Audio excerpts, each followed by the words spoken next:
what success will look like in the financial side of retirement is that they have consistent, regular income. Income they can count on. And the reason that looks like success to them, Jared, is because they're used to that. You're used to a paycheck that you were getting while you're working that was regular, recurring, and somewhat guaranteed. So for a lot of retirees today, rewriting what success looks like in the financial world look like turning that wealth into some meaningful, lasting income. Well, that was Ben Taatjes talking about resetting what financial success looks like in the life of a retiree. Hey everybody, Jared Silvesta here. On behalf of Ben Taatjes and myself, thank you so much for joining us here today. Well, through marketing and media, society gives us its version of success in retirement. However, in our experience, retirees that shift their paradigm on success transition better into and have more fulfilling retirements. In this podcast, Ben Taatjes will give you 4 specific areas you need to reevaluate or reset your view of success in retirement. Enjoy this episode.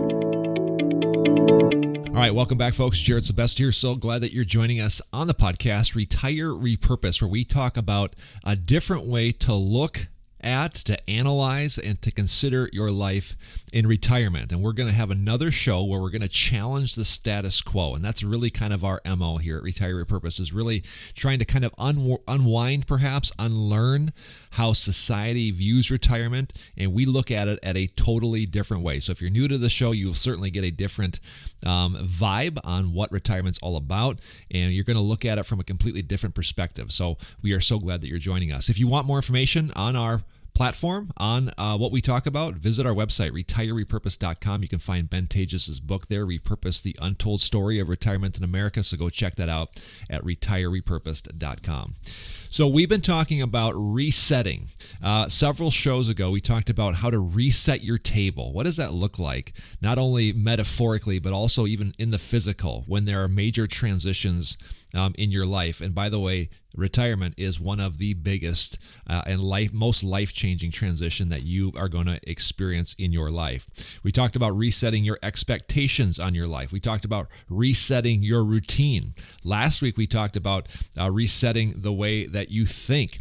Ben Taatjes talked about his personal story of how he went through kind of a difficult time and really felt compelled to share his story with a counselor, and he said that he shouldn't feel this way.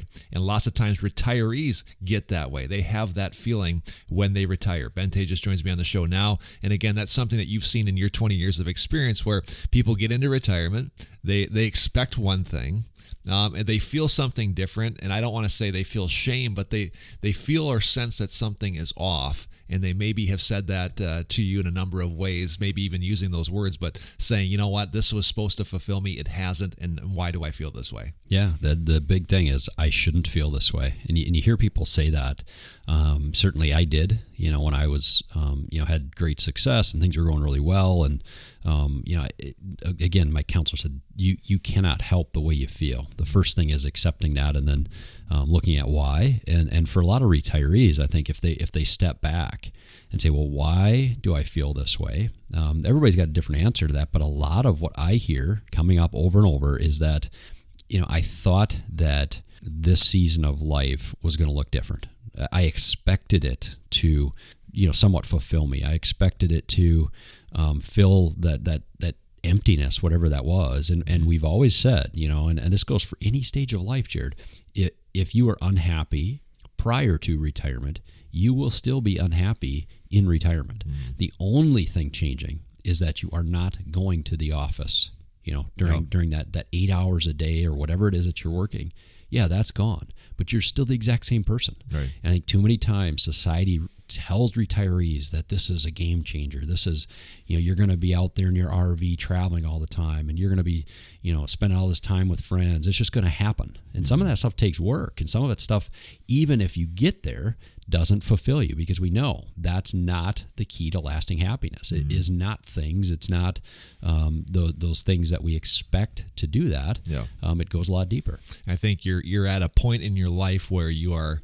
I'm assuming here, but you're acutely aware that this is kind of the golden years, so to speak. This is kind of the last hurrah. Certainly not that we don't want another 20, 30, 40 plus years of really good life, but people are expecting to feel a certain way when they don't. It really kind of puts a damper on that. Talk about like how you work through that, because transitions are a big deal. We brought out a list last week with some data, but retirement's in like the top 10 of like some of the biggest transitions that are most difficult in life to deal with. Well, with all those transitions, it starts with accepting and naming what. That's something the book I'm reading, that talks about, is like, name why you feel the way you feel. Name the problem. And for some of them, it comes back to, I have to accept and realize I've lost that purpose in my life that was my job. I have to actually name, hey, here's the thing that I'm struggling with, whatever that is, and then come at it, to get to a solution, right? And come up with ways to cope with it, ways to, move past that, right? And sometimes that looks like resetting the expectation of what retirement was. Retirement can be amazing, Jared. I want to make sure people hear that. Sometimes a show like last week's or this week's, as we start, it's like, man, just retirement's going to let you down. Retirement's going to let you down. Retirement will let you down if you make it about you. And if you forget to add value to people around you, if you focus on your leisure entirely.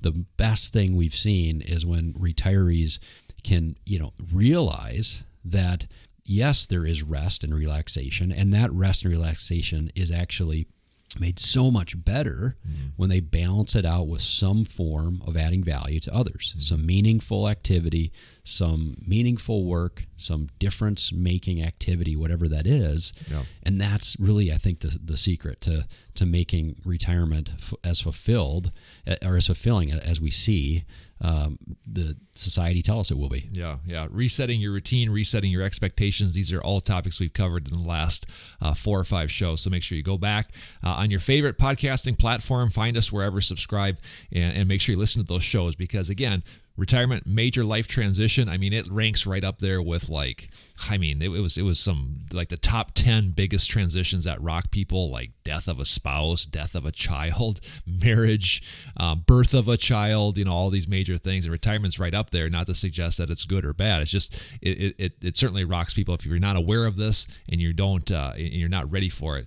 it will certainly cause some problems like we've talked about. So let's talk about today's show. We're going to talk about resetting now your view of success. This is again really in the realm of like getting aware of where your headspace is on getting ready for that expectation of what this is all going to be about. We've talked a little bit about like the way that the world portrays success, but like for those of you maybe not new to our show, let's go through this. Like, what does society tell us about retirement and what it's going to feel like?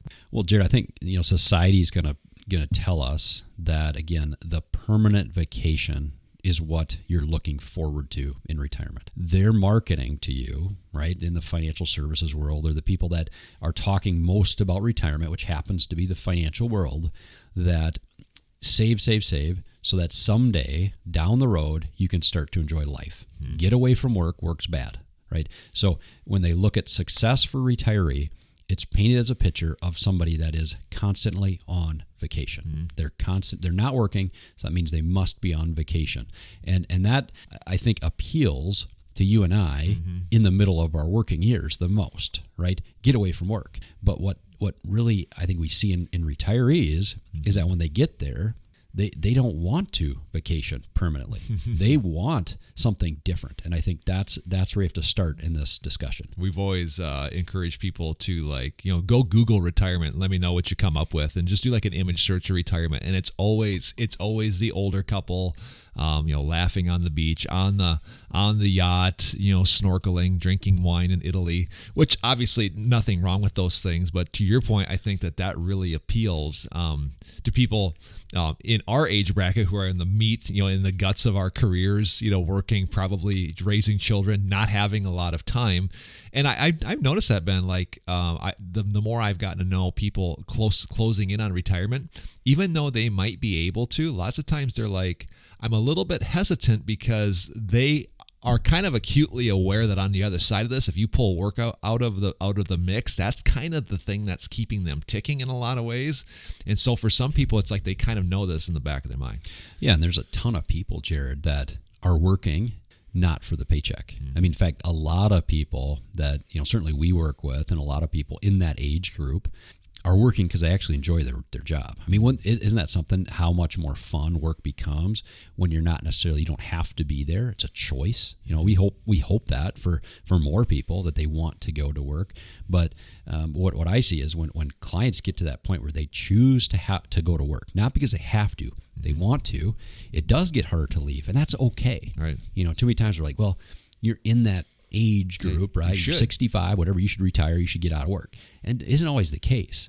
Perhaps you need to, engineer your work differently. And for some of us, that's the real, what success looks for them in retirement. Yeah. It's some part-time work, it's some adding value, but it's almost always the most successful, if I could answer it the most succinctly, is it's freedom. The best retirements come with an element of freedom, where you're able to make those decisions to do more of the things that you want to do and less of the things that you don't. Yeah. Another thing that comes to mind is just the American dream. If you just scroll through Instagram or Facebook, there's inevitably somebody talking about how you can retire early, and I retired at 40 or I retired at 50, and now I just kind of live this lavish lifestyle. It's sold pretty hard. I think if you're aware of it, you'll see more of it, but it's sold pretty hard that the most successful people are our age, probably, maybe middle age, and they're already retired, and again, that goes back to this idea of how retirement is sold as kind of this facade, so to speak. And it is a relatively new concept. 100 years ago, Ben, let's talk about this for a second. 100 years ago, how did people view the word retirement, or just view the whole institution, so to speak, of retirement?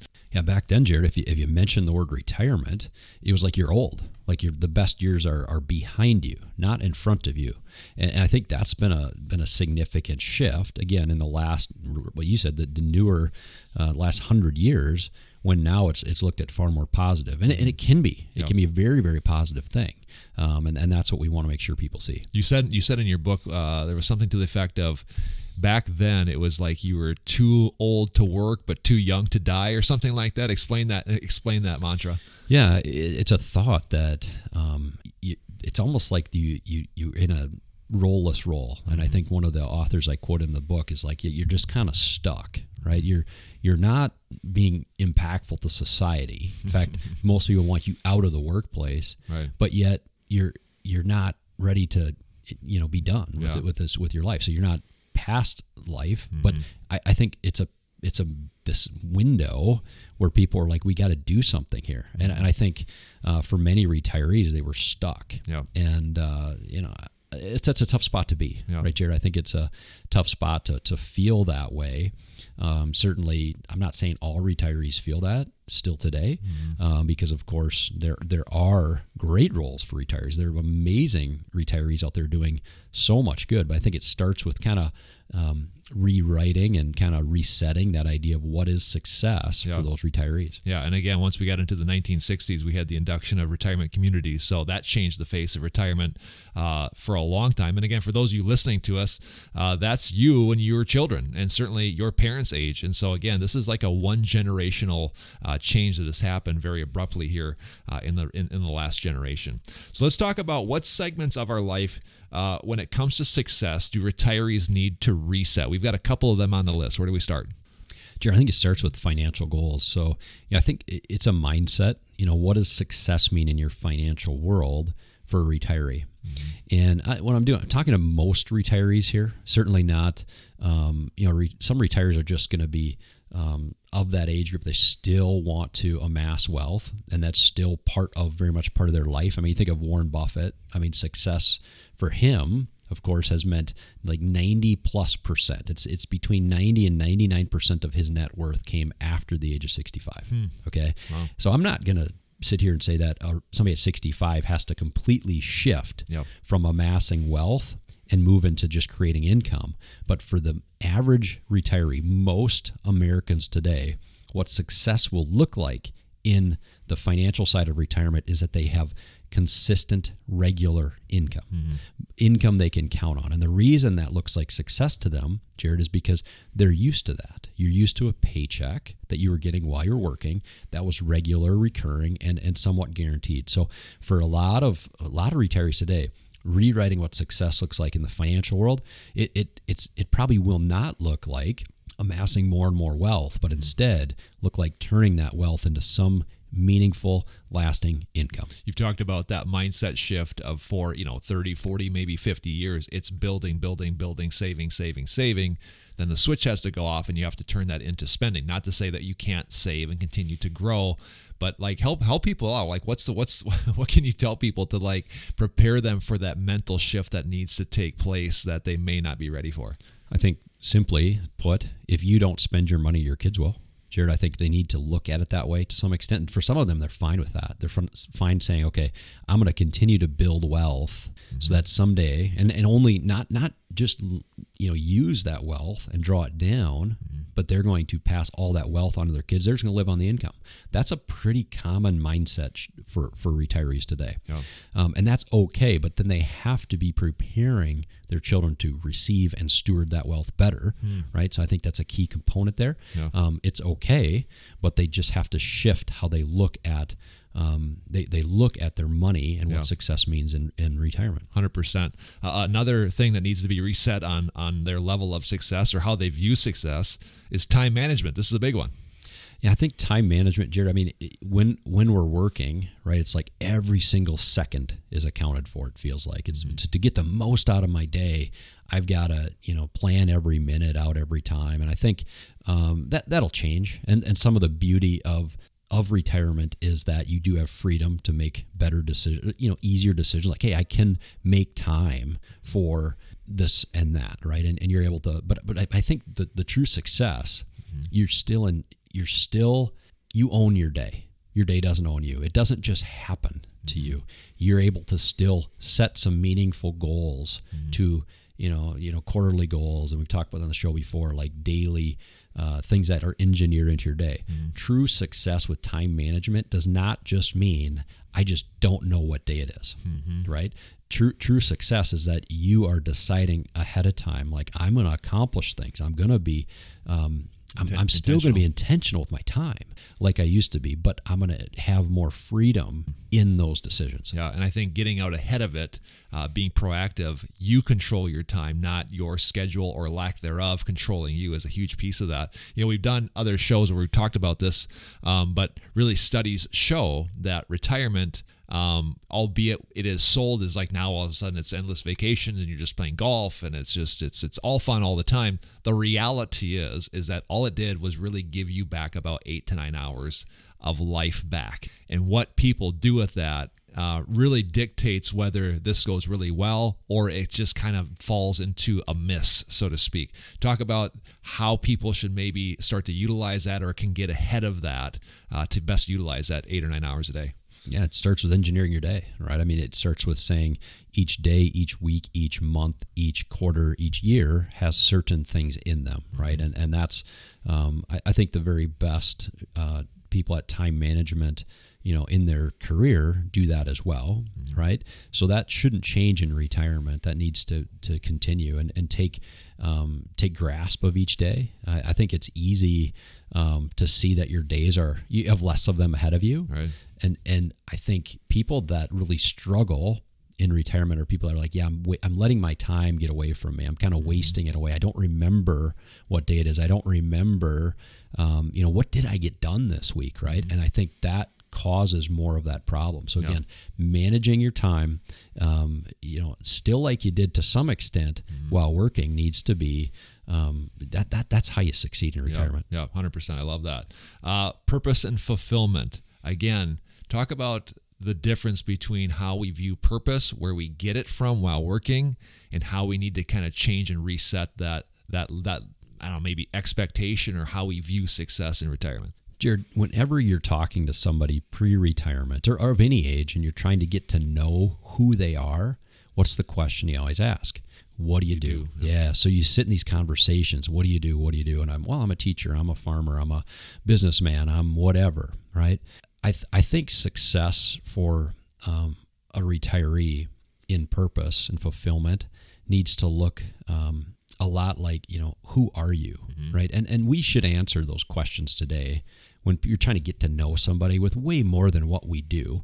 But by default, some of our purpose and some of who we are is our identity comes from our work. But it's so much deeper than that. And I think if somebody's able to answer that question, like, what do you do? Well, don't just simply say, I'm retired, I don't do anything. Right. It needs to be a meaningful response. It needs to be something like, well, I'm a grandfather, and I'm a church leader, and you fill in the blank, whatever those purposeful activities are. You still need to have an answer, right, to what you do, kind of, because it is kind of who you are. Yeah. I think you stumble across a really important point, because I hear that a lot where, again, what's your name and what do you do? I'm retired, or I'm a retired pilot, or I'm a retired business owner, a retired farmer, or a retired teacher, or whatever. But yeah, what else is there? And I think that if you have said that, if you're listening to this and you're retired and you've said that, take a deeper look. How can you answer that in a little bit different way that is more meaningful? And maybe that's going to expose some blind spots in your day, in your life, how you are viewing your life and where you're putting your identity. I think that's really, really important. And at the end of the day, like, you have to have your identity in something other than just I am, I'm just kind of here existing. And so I think that's a very perhaps convicting thought that we just brought to a lot of people. Yeah, I mean, if you look at, social media, people say, they put their descriptors right beneath there. And you look at like LinkedIn, it says these 3 or 4 words. I think the people that are probably the most content and happy and like are living who they are the best, the first word is not their career and what they do. It's usually, father, Christ follower. It's, whatever those things are. It isn't, financial advisor. It isn't teacher. That's like 3rd or 4th. So I think for retiree, you can kind of, move that. Don't just say you're retired. Move that way towards the end. Yeah, you might be a retired teacher, but who are you first? Yeah. Your mom, your dad, you're a, son, daughter, you're a believer, you're a, whatever those things are that really is who you are. That needs to be first when you're looking at your purpose and finding fulfillment. I think something you need to understand, or maybe we can dissect this a little bit more too, is that your job most people gave you some shred of identity or purpose, or at least a platform or an outlet to provide value. And again, society will tell you as soon as you take that away, I mean, this is great. Like, now all of a sudden I don't have to go to work and I don't have to add value. And that's a huge fallacy that needs to be debunked. You still have to find that. So again, if you're not retired yet, you've still got to find an outlet for that, or at least engineer that in. And that process needs to start hopefully before you actually pull the trigger and retire. Yeah. Do not wait till you've actually retired to figure that out. In fact, you're in those. Everybody should look at that. And most of us shouldn't find all of our identity, right, in our work. Sure, that's part of who we are, but you and I both know as believers, like our identity in Christ is number one, right? So if you can start to really own that much earlier, I know you'll be in a better spot come to retirement. We've got about a minute and a half left. Let's talk about some other areas just real quick. Relationships. How should people reset those, or maybe juxtapose, like, a successful marriage, during your working years versus a successful marriage or relationship with kids and grandkids? How does that need to be reset, or at least bring some awareness to? You're going to give me less than a minute to talk about that, Jared? I think the really success there is more communication, right? And I think in every relationship, that's where they fall short. So success pre-retirement or retirement needs to be much deeper, better communication with whoever that person is that you're trying to build that relationship. And that seems obvious, but for too many retirees, it isn't.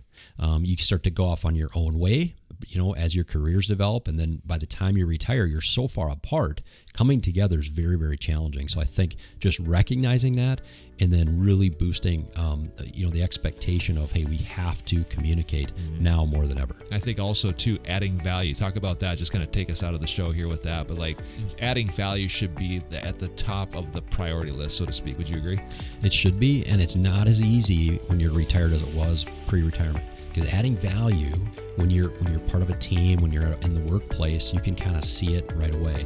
If you're isolated, if you're retired and you remove the work piece, it does get harder. So you got to intentionally engineer some sort of adding value to you to feel really successful in retirement. Securities offered through Avantax Investment Services. Member FINRA SIPC. Investment advisory services offered through Avantax Advisory Services. Insurance services offered through an Avantax affiliated insurance agency.